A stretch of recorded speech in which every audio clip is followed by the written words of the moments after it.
Program makan siang gratis Prabowo Subianto, Gibran Rakabuming Raka menjadi sorotan, setelah dipastikan masuk dalam APBN 2025. Hal ini telah ditegaskan oleh Menteri Koordinator Bidang Perekonomian Airlangga Hartarto.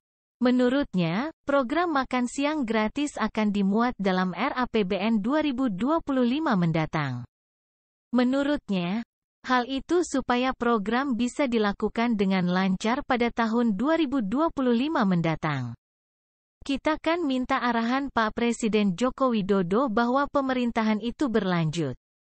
Keberlanjutan. Oleh karena itu program yang memerlukan anggaran itu dipersiapkan di-earmark di RAPBN 2025. Karena nanti pelaksanaan RAPBN adalah pemerintah mendatang supaya bisa berjalan lancar, jelasnya. Dikutip Rabu, tanggal 28 Februari tahun 2024. Dia juga menjelaskan nantinya program itu dijalankan dengan beberapa tahap. Termasuk ada program prioritas seperti tahap pertama yang akan diberikan kepada balita dan ibu hamil untuk wilayah tertentu. Kemudian, tahap berikutnya akan diperluas hingga siswa-siswi SMP. Hingga daerah yang masih memiliki angka stunting yang tinggi. Selain itu Airlangga juga memastikan pelaksanaan program ini bisa dilakukan pada tahun 2025 mendatang. Sesudah ini bisa dilaksanakan tahun depan sesuai dengan tahapan-tahapan yang tadi saya sampaikan, kata Airlangga. Menteri Keuangan Sri Mulyani menilai APBN 2025 juga harus mengakomodir program dari Presiden terpilih 2024. Namun, pemerintah kini menunggu hasil Komisi Pemilihan Umum, KPU. Sebelum memulai pembicaraan dengan tim pemerintahan baru. Jadi yang paling penting adalah pertama adalah komunikasi antara pemerintah sekarang dengan pemerintah yang akan datang untuk bisa mewadahi di dalam rancangannya, terangnya. Namun, dia memastikan rincian program dari Presiden terpilih akan dibicarakan lebih lanjut setelah keputusan dari Komisi Pemilihan Umum, KPU, disahkan. Adapun rancangan defisit APBN pada 2025 sebesar 2,48% minus 2,8%. Angka defisit itu melebar dari yang ditetapkan untuk APBN 2024 sebesar 2,29%.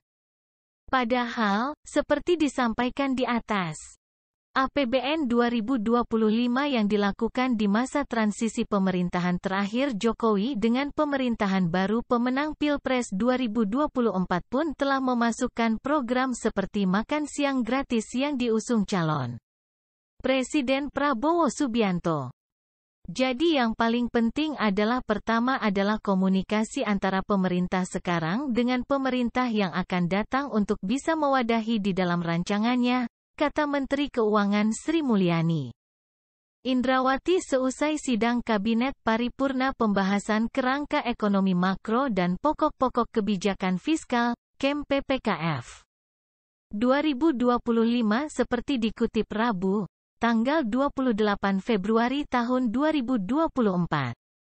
Meski APBN melebar dan adanya tambahan program ikonik dari calon presiden mendatang, Sri Mulyani mengatakan dalam sidang kabinet itu Presiden Jokowi telah meminta supaya defisit APBN 2025 dikendalikan.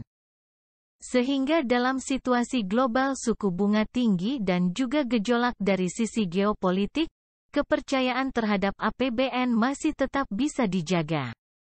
Ternyata, World Bank atau Bank Dunia ikut menyoroti program makan siang gratis yang kemungkinan akan dilaksanakan di Indonesia pada 2025. Melihat program tersebut, World Bank berharap pemerintah tetap memperhatikan batas defisitnya. Kepala Perwakilan Bank Dunia untuk Indonesia dan Timor Leste, Satu Kahonen mengatakan semua rencana presiden terpilih harus dipersiapkan secara matang, termasuk untuk makan siang gratis. Persiapan yang dimaksud, salah satunya adalah mengenai ketersediaan anggaran. Semua rencana perlu dipersiapkan, termasuk kesiapan anggaran dan juga ketersediaan sumber daya, kata satu di Kementerian Koordinator Bidang Perekonomian, Jakarta, dikutip Rabu, tanggal 28 Februari tahun 2024. Satu berharap pemerintah juga taat pada rentang defisit anggaran yang telah ditetapkan, yaitu di bawah 3% dari produk domestik bruto. Selain itu, dia mengatakan stabilitas makroekonomi dan stabilitas fiskal juga perlu dijaga dalam pelaksanaan program ini. Kami berharap Indonesia mematuhi batas defisit fiskal 3% dari PDB yang ditentukan dalam undang-undang dan juga mempertahankan stabilitas makroekonomi dan stabilitas fiskal, tegasnya.